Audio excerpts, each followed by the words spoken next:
आजूबाजूला खूप काही घडतंय, पण खरं प्रश्न कुणी विचारतोय का? धावणाऱ्या या जगात आपण अनेक गोष्टी फक्त पाहतो, पण समजून घेत नाही.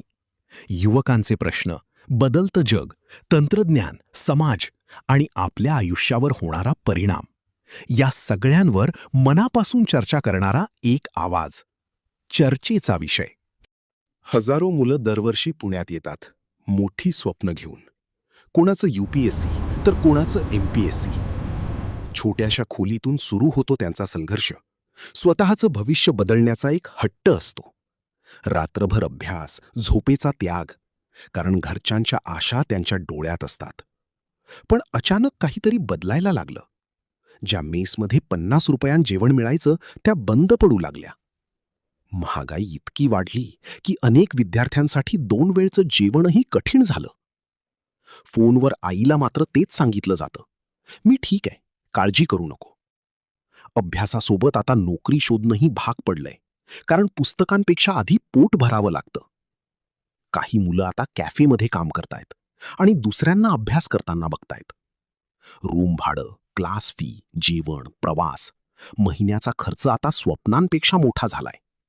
आणि रात्री शांतपणे एकच प्रश्न डोक्यात फिरतो, आपण खरंच इथे टिकू शकतो का?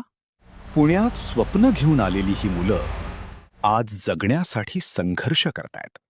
स्पर्धा परीक्षेपेक्षा आता 2 वेळच्या जेवणाची चिंता मोठी झालीय. पण प्रश्न फक्त विद्यार्थ्यांचा नाही. हा प्रश्न आहे आपल्या शिक्षण व्यवस्थेचा, महागाईचा आणि बदलणाऱ्या जगाचा.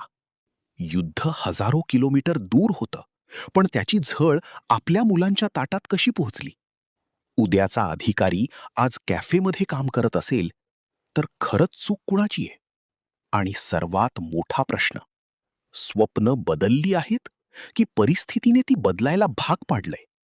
तुमचं मत काय आहे? कमेंटमध्ये नक्की सांगा. कारण ही फक्त चर्चा नाही, हा आहे चर्चेचा विषय.